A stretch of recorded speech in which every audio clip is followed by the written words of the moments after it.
Notch's new game. For like the second time in the month, we got even more updates. And a Q&A too. Remove that like button for me, friends, and let's talk all about it.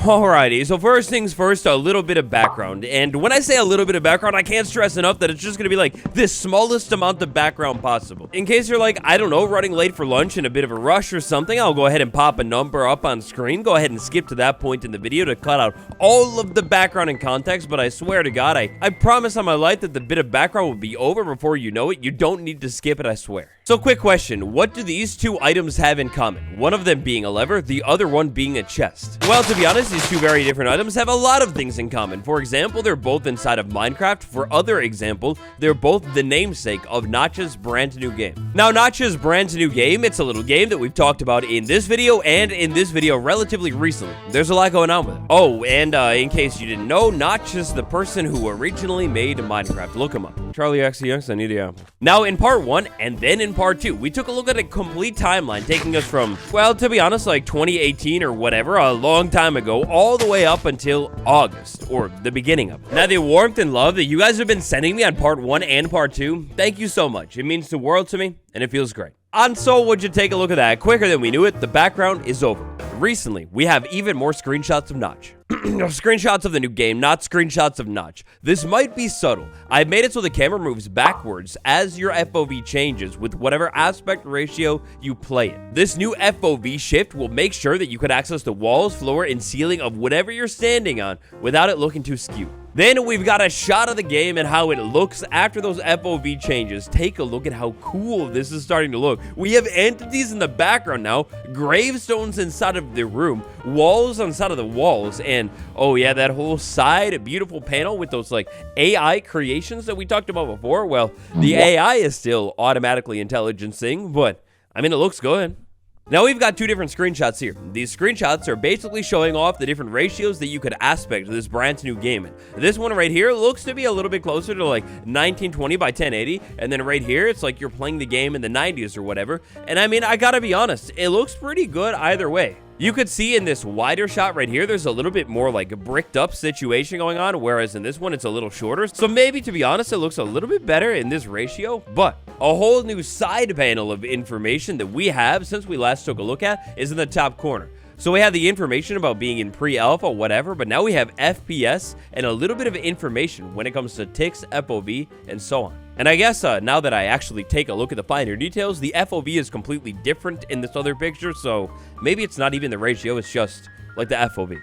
Either way, though, this aesthetic, when Notch debuted the idea that there was going to be this whole permanent side panel on the side of the screen, to be honest, I was feeling like a little bit iffy on that idea, but ever since seeing these pictures, the more and more that I see them, the more and more intrigued that I get, I'm not going to lie. Like, I wonder what it would be like if Minecraft was just, like, played and the inventory was kind of open at every time, kind of like on the side or whatever. Like, it might almost make it easier to play and experience. Whoops, I fell, let's move on.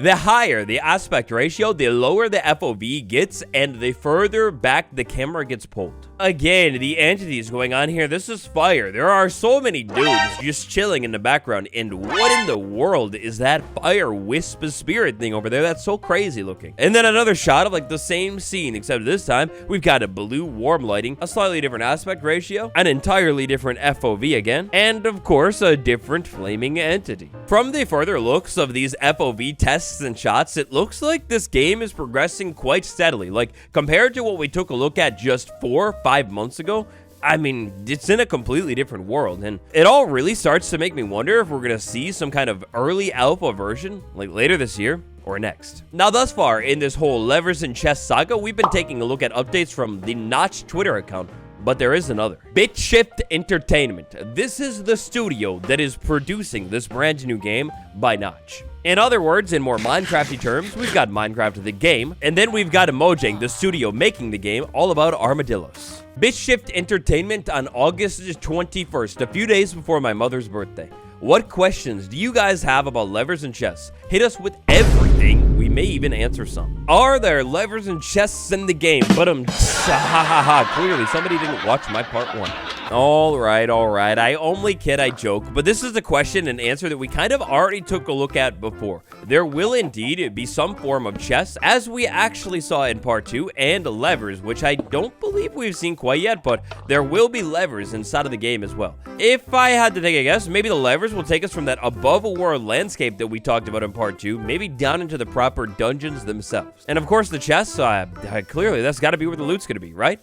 Now, a lot of questions that we're going down here have to do with the ETA of the game. In fact, both of these answers right here, ETA, hold on, let him cook, and then when is a public release? Let him cook. Like we talked about before, and seems to still consistently be the case, there is no current ETA when it comes to when this game will properly be being released. However, we do know, assuming things haven't changed, that at some point, whenever this game ends up getting released, or like in the developmental period, we will be able to access the game, or at least some people will be able to access the game, check it out, play it, test it, and after all, you know, that's not really that surprising of a thing. I mean, take a look at how Minecraft was done, a very, very public, in-dev, alpha, beta phase of the game, and I mean, yeah, Notch is still Notch. He probably liked how he did it before, so it's safe to assume that something similar will end up happening with levers and chests. Ooh, now a really interesting one, and one that I love the sounds of, will it have mod support? Probably, yep. I already started looking into it, but I haven't figured out how they want to do it quite yet. Now, this is one thing that I always think is interesting, but on this Q&A, whoever's replying is replying with a whole lot of I statements, not like we or us or anything like that. So I'm not sure if this other account is literally just Notch, like replying to things, or what? However, insanely recently, having another programmer to talk to is so much fun. Very exciting to have Daryl be a part of the team now. So, BitShift Entertainment, it's probably not like the largest studio in the world, of course not, but it is definitely, absolutely, at least Notch, at least Daryl. So, you'll have to pardon my ignorance on this one. I'm not sure if there's a full page anywhere where you can see like the full list of who's involved in the studio, but we did have this announcement tweet right here. Hey everyone, thrilled to introduce our newest programmer to the BitShift dev team. Say hello to Springland. And Springland, aka Daryl, is another one of the developers working on the game. Now, if I slide over to the BitShift Entertainment website right now, this is literally it. It's just like a homepage with the logo. Maybe like eventually we'll get like a studio list and maybe like a timeline or anything. But yeah, for now, that's all pretty bare bones. Nothing here. Superintendent Chalmers, welcome. I hope you're prepared for an unforgettable dungeon. So this game is kind of all about dungeons and whatever, but I'm not too sure the context of this tweet right here and what in the world it means. I figured I would throw it in here in case maybe one of you guys can make some sense of it, but yeah. Now down in the replies to that initial image that we kicked today's video off with, we have somebody responding, and then we've got another response from Notch. Again, we get a redefinition of levers and chests being a roguelike, something we talked about before, then it is a dungeon master. It just looks like one. Bonus fact, the Freelo code still works. It's got player collision and mantling. It's probably not going to make it to the final game, but maybe for our next game. Well, so you mean to tell me that there's another one on the way too? We've got Minecraft 2, levers and chests, and then we've got Minecraft 3, somethings and something. Interesting.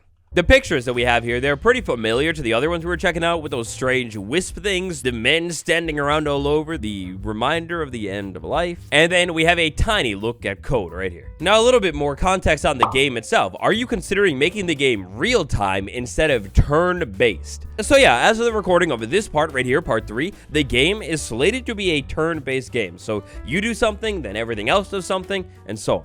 But it might not really feel like that because, according to Notch, he still wants to have the free movement code working in case he wants to go back to that. However, the game is feeling a lot like a turn-based game right now, but once the alpha is out, maybe that'll change. But it will not absolutely have like an option or anything. It'll just be the most fun version of however the gameplay is, and then Notch will take feedback. And then a little bit more information on the whole turn-based thing. I feel like it wants to be turn-based, so I'm over-designing a system where you can queue up inputs at whatever speed you want, and then the game will speed up to match those inputs. Maybe the game will still technically be turn-based, but not even really feel turn-based at all. Now, this one takes us a little farther back. It's from July 20th. This is about AI's uses and whatever. In this early phase of the game's development, Notch has been using, and allegedly only for this early phase of the game's development so we can get concepts in, Notch has been using an AI to speed up development and just help get the ideas out there. I suppose if these things are replaced later by actual paid real artists, it's not that bad of an idea, right? Like, It's just a concept. But either way, here's a sprite sheet that I thought was at least a little bit interesting. This whole like graphical style right here, even if these aren't the final items that will be added to the game, I feel like it does show at least like a vision, a look into Notch's head as to what he wants the aesthetics of this game to look like. When it comes to the aesthetics, it's very similar to Minecraft, but maybe a little bit more polished and definitely a whole lot more medieval. Like, check that sword, the scroll, the helmet. I mean, that's pretty sick. Totally hoping, though, that by the end product of the game, we actually have real human-created art because, well, I mean, nothing beats actual art made by actual people with actual feelings and design decisions, unique styles, interpretations of things, you know. Last but not least, one little look at things that I think I completely lost. Like, it slipped through my fingers in all of these other parts from May 20th. So this is a look at what the game looked like back then. It still has a pretty similar feel based off of some of those newer pictures like this one that we were looking at earlier, but at the least, I thought it would be interesting to take a look at even if they are really, really old. Here we have some like a base room here without all of the gray tones, and then even more of a base room with different coloring going on, like green and red. I don't know how much of this is still relevant now, as the game seems to have progressed quite a bit since this period, but it's interesting to look at, to say the least, right? So, Levers and Chests, the Q&A, BitShift, the expansion of it, unless there's something new that pops up before I edit and drop this video, that should bring us just about fully up to date with Levers and Chests right now. Now, lately, I've been trying out some new styles of content. I think what I'm going to do here to make it easier for you guys going forward, at least if I continue to cover Levers and Chests and whatever goes on with it, I'm going to go ahead and make a playlist for Minecraft and any other Minecrafty games that I've talked about on the channel recently, like one that we checked out in this video that is entirely free, and I don't even know how it's legal. As always, if there are more cool updates that you found, just share them on the subreddit, tell me about them down below, whatever you want to do. Tap at the like button to make me smile. And for today, that is all that I have for you. It's been me, the green-haired beauty. I'll see you all tomorrow. Goodbye.